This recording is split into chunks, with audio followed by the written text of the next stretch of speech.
Comment créer une liste déroulante dépendante grâce à nos trois outils, liste déroulante simple, renommer une plage de cellules et utiliser la fonction indirecte. Alors la première chose à faire, c'est de venir établir quelles sont ici les entrées de nos différents menus. En effet, ma liste déroulante dépendante, ça va être de venir sélectionner une entrée en fonction de ma première liste déroulante, donc du choix de menu que je ferai. Donc ce que je souhaite, c'est que si je choisis le menu campagne, eh bien les deux entrées que j'aurai inscrites ici soient disponibles dans une liste déroulante et que surtout si je change, si je choisis menu nature, eh bien ce soit deux autres entrées que je puisse venir sélectionner dans ma deuxième liste déroulante. Donc admettons, je vais venir remplir tout simplement grâce aux petites entrées que j'ai préparées ici, je vais venir remplir les différents menus comme ceci. Hop, tomate mozzarella en menu gourmand et verrine chèvre jambon également. Voilà, donc là j'ai deux entrées par type de menu. Mon but c'est vraiment d'avoir une liste déroulante qui répertorie les deux entrées en fonction du menu que je sélectionne ici.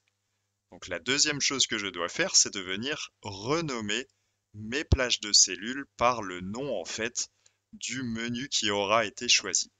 Donc pour ce faire, je peux venir l'écrire directement ici, menu campagne, et il faut vraiment que ce soit exactement le même intitulé que celui que je viendrai choisir dans ma première liste déroulante. Donc là, j'ai renommé la première, je peux renommer le deuxième comme ceci, menu nature. Vous voyez là, je ne l'ai pas bien écrit, donc je le réécris. Menu nature, comme ceci, et menu gourmand. Vous noterez que j'ai également évité de mettre des espaces, et c'est très important en fait parce que une plage de cellules ne peut pas être renommée avec un espace. Donc il faut mettre un tiret du bas ou un tiret du milieu. Donc là, j'ai renommé mes trois plages de cellules comme ceci, et ça, c'était la première étape, donc de venir renommer les différentes entrées que je pourrais sélectionner dans mes listes déroulantes.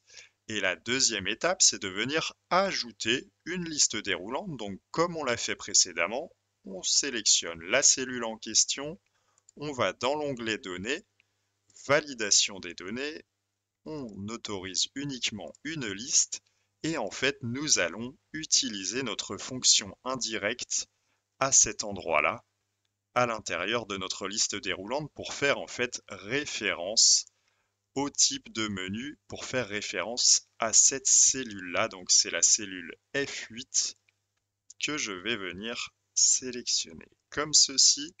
Et si je dis que je fais référence indirecte F8, eh bien en fait, Excel va comprendre que la source de ma deuxième liste déroulante, ce sera en fait le nom menu campagne ou menu nature ou menu gourmand.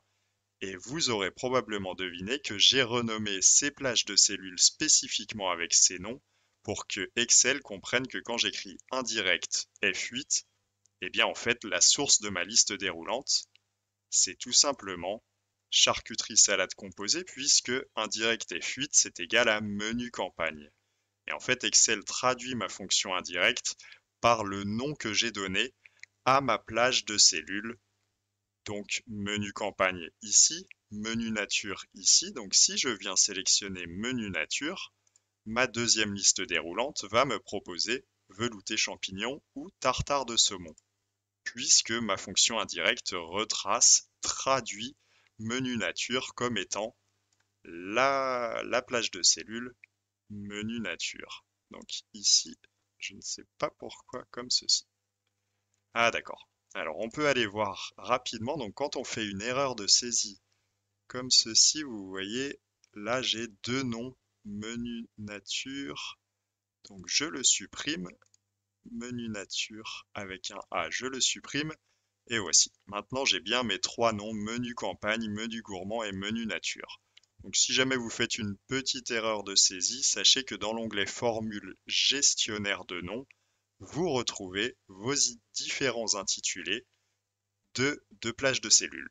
Donc voilà, quand vous avez choisi dans votre première liste déroulante un nom de menu, Excel le traduit comme étant la plage de cellules qu'il retranscrit dans votre deuxième liste déroulante et c'est ça la mise en place d'une liste déroulante en cascade ou liste déroulante dépendante.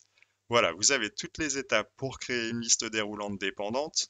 Donc vous créez votre petite table de correspondance entre votre première liste déroulante, elle est ici, et vos deuxièmes listes déroulantes, elles sont ici, respectivement, pour chacun des choix que vous pouvez faire dans la première liste déroulante.